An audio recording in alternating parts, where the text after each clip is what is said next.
When it comes to tech companies that have redefined the world, we have so many examples to look to from Silicon Valley. One such company is the behemoth known to the world as Apple. Founded in 1976, this tech giant grew exponentially over the course of the early 2000s to stratospheric levels with the help of visionary CEO Steve Jobs. In 2011, he stepped down and ultimately chose Tim Cook as his successor.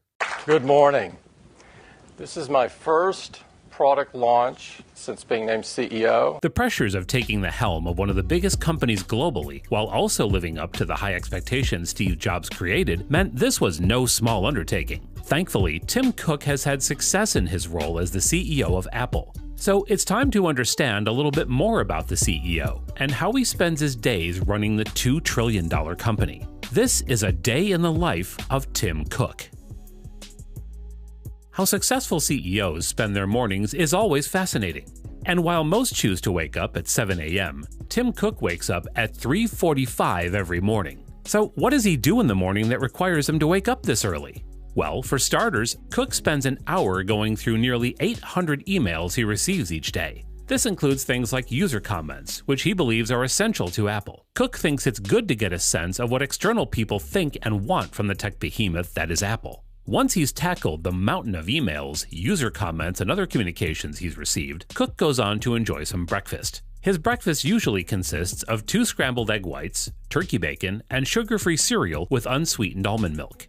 Now that breakfast is out of the way, it's time to get some exercise in, and Cook does just that at 5 a.m. Clearly, he's efficient at getting things done if he's able to get through nearly 1,000 emails and breakfast all before 5 a.m. Tim Cook gyms at an undisclosed location near Apple headquarters for maximum privacy. Cook has often claimed he's a fitness nut and he uses exercise to manage stress. Considering his position as the CEO of the most valuable company globally, it's no surprise he's using exercise as a stress reliever. His workouts last an hour long, and once he's finished working up a sweat, Cook showers and prepares for the day. Cook has been known to state his somewhat laid-back lifestyle and doesn't indulge in the lavish lifestyle choices of some of his billionaire friends. He doesn't spend excessive money on clothes and is even known to shop for his briefs at Nordstrom's annual sales.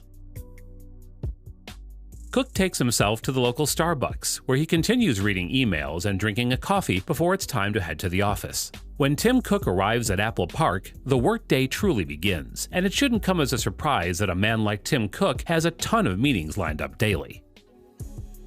Tim Cook, overall, is a laid-back guy, but there's one thing that can strip away that layer of calmness, and that's unprepared staffers. It's such a problem that staffers are briefed and screened by their managers in preparation for any encounter they might have scheduled with the Apple CEO. This is to ensure they're fully prepared for any questions that might come their way. Cook is known to ask many questions, so it's better to be prepared for anything rather than be on the wrong side of Tim Cook's ire. While overall his style has been described as democratic, Cook knows where the buck stops. When Leander Kahney was crafting a biography on Cook, Vice President of Product Marketing Greg Joswiak had this to say about Cook's style when it comes to meetings. He's just very calm, steady, but will slice you up with questions. You better know your stuff. Tim Cook has been known to spend his lunch in the Apple Park cafeteria, where he'll often sit with random Apple employees. He enjoys connecting with the people of Apple's large workforce to hear their thoughts and ideas. The unique perspective from someone far lower on the food chain gives an insight otherwise hard to find, and Cook enjoys the quality of a different viewpoint and opinion.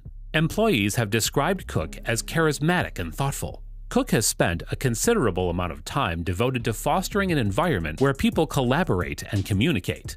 He's been able to get the best out of his employees through empowering them to be their best. So far, it's worked. The most important things in Apple, one, a culture of innovation. This team is unbelievable in creating hardware and software and services and getting them all to work together. As a rule, Tim Cook is the last person to leave the office unless he has somewhere important to be. Then, from work, he immediately returns home and goes to bed at 8:45. Early to sleep, early to rise. He gets his full 7 hours of sleep as recommended by all the most successful CEOs. He works a cumulative 12 hours a day. Tim Cook has built a successful career as the CEO of Apple. He's changed the company's trajectory and broken barriers as one of the first openly gay CEOs of a Fortune 500 company. Thanks to the leadership of Tim Cook, he was able to continue Apple's growth to the point where the company became the first company to ever be worth $1 trillion. Whether it's thanks to the introduction of the AirPods, Apple Watch, Apple TV Plus, and countless other unique products and services, Cook has taken Steve Jobs' vision and used it as a blueprint for his own. And it's paid off.